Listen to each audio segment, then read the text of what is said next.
Aaron avait toujours été un homme peu bavard, préférant passer son temps seul avec ses pensées ou avec son chien bien-aimé Sam. Cela faisait presque 1 an que sa femme, Lily, était décédée dans un accident de voiture, le laissant seul avec rien d'autre que ses souvenirs et son chagrin. Les jours avaient été longs et douloureux depuis son décès, et Aaron se retrouvait souvent perdu dans ses pensées, se remémorant les moments que lui et Lily avaient partagés ensemble. Mais même au milieu de sa tristesse, il a trouvé du réconfort en la présence de Sam. Sam était un compagnon loyal et fidèle qui était avec Aaron depuis plus de 8 ans. Il était toujours à ses côtés, ne le laissant jamais seul trop longtemps et offrant toujours du réconfort à sa manière. Depuis la mort de sa femme, Sam était devenu encore plus attaché à Aaron. Il semblait comprendre que son propriétaire souffrait et avait besoin de son soutien. Chaque fois qu'Aaron se sentait submergé par l'émotion, Sam était là pour lui lécher la main ou le pousser du nez, comme pour lui dire « Hey, je suis là pour toi ». Aaron et Sam ont décidé de faire une promenade dans les champs à l'extérieur de leur maison. Le vent commença à souffler, faisant plier les hautes herbes et les arbres environnants. Alors qu'ils marchaient, les oreilles de Sam se dressèrent et il se mit à aboyer. Aaron leva les yeux pour voir ce qui avait attiré l'attention de son chien, mais il ne vit rien d'anormal.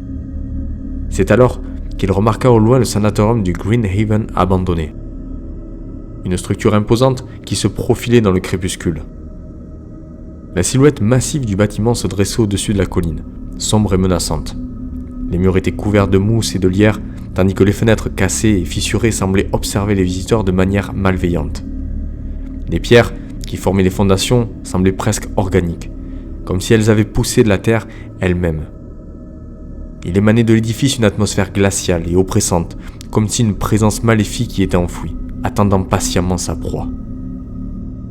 Soudain, Sam se mit à courir en direction du bâtiment abandonné.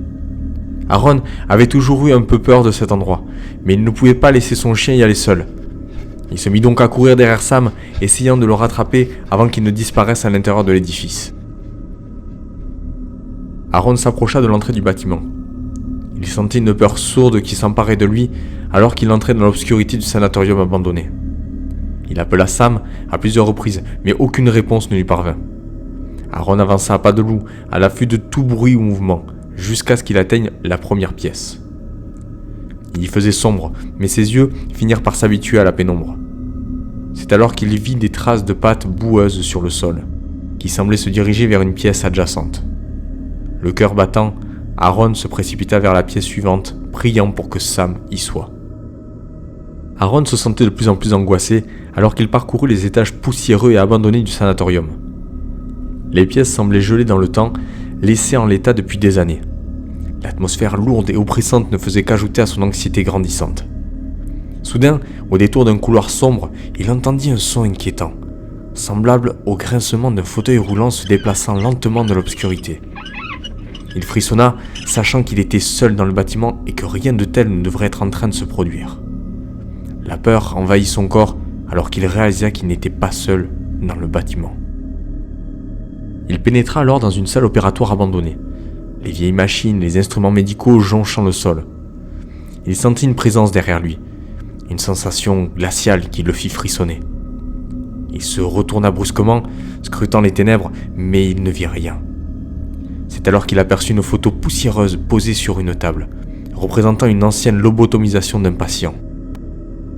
Les traits du visage de la victime étaient tordus en une expression de douleur indicible. Les yeux révulsés et les bras tendus comme s'il tentait de repousser une force invisible. Aaron sentit un frisson lui parcourir l'échine alors qu'il contemplait cette scène d'horreur, se demandant ce qui avait pu se passer dans cette salle il y a de cela bien des années. Alors qu'Aaron était perdu dans ses pensées en regardant la photo, il entendit soudain les aboiements de son chien venant du sous-sol. Ces aboiements résonnaient dans la pièce abandonnée, mais Aaron était sûr de les avoir entendus. Il a regardé autour de lui et s'est précipité hors de la pièce, cherchant des escaliers pour descendre au sous-sol. Alors qu'il courait dans les couloirs sombres, il entendait les aboiements de son chien de plus en plus forts, comme s'ils étaient juste en dessous de lui. La peur l'envahissait, mais il était déterminé à sauver son chien, peu importe le danger. Il se hâta de suivre les aboiements de son chien qui semblaient provenir de plus en plus profondément dans les entrailles de l'asile abandonné. Finalement, il arriva à une porte délabrée qui menait à un escalier en colimaçon menant au sous-sol. Les aboiements se faisaient de plus en plus forts à mesure qu'il descendait les marches humides. Mais quand il atteignit le bas, il trouva Sam seul dans l'obscurité, aboyant furieusement sur quelque chose qui semblait être invisible. Aaron pointa sa lampe de poche dans toutes les directions, essayant de voir ce qui mettait son chien en cet état, mais il ne vit rien. Soudain, il entendit un grondement sourd et vit son chien être projeté violemment contre le mur. Le pauvre animal gémit de douleur alors qu'une force indescriptible semblait le battre et le lacérer.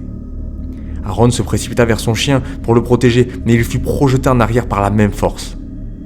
Il ne pouvait rien voir, mais il pouvait sentir une présence malveillante et violente dans la pièce.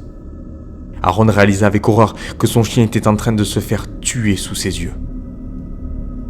Il était maintenant seul dans le sous-sol sombre et effrayant, terrifié par ce qui venait de se produire. Il se demanda s'il allait être le prochain à être attaqué par cette entité mystérieuse qui avait pris la vie de son chien bien-aimé. Le silence était assourdissant, à l'exception du bruit sourd de ses propres pas résonnant contre les murs de pierre. Aaron sentait l'angoisse l'envahir, le faisant se demander s'il avait fait une erreur en entrant dans ce bâtiment. Il se posait la question de savoir si les événements mystérieux et sinistres qui s'étaient produits ici avaient finalement rattrapé sa propre vie. Aaron se figea, immobilisé par la peur et l'incertitude. Il écoute le silence oppressant guettant le moindre son. Puis, soudain, des bruits de pas précipités résonnèrent, comme si quelqu'un courait vers lui. Un frisson lui parcourut l'échine, et il se mit à courir à toutes jambes, ne sachant pas ce qui le poursuivait. Son esprit était envahi par la panique, laissant place à un instinct primaire de survie. Il ne pensait plus qu'à fuir, à tout prix, pour sauver sa propre vie. Il parvint finalement à sortir du sanatorium, le souffle court. Il se tenait là, tremblant de tous ses membres, les yeux rougis de larmes. Il avait assisté à l'horreur absolue, à la mort violente de son fidèle compagnon. Il n'arrivait pas à croire que ce qui était arrivé était bien réel, et pourtant la sensation de sa peau se soulevant sous l'impact du souffle de l'être qui avait tué son chien était encore fraîche dans sa mémoire. Il prit une grande inspiration, essayant de se calmer, mais tout ce qu'il pouvait entendre était le bruit de ses propres sanglots et les battements de son cœur qui résonnaient dans ses oreilles. Il savait que cette nuit resterait gravée à jamais dans son esprit, et il se demanda s'il serait capable de survivre à l'horreur qu'il venait de vivre.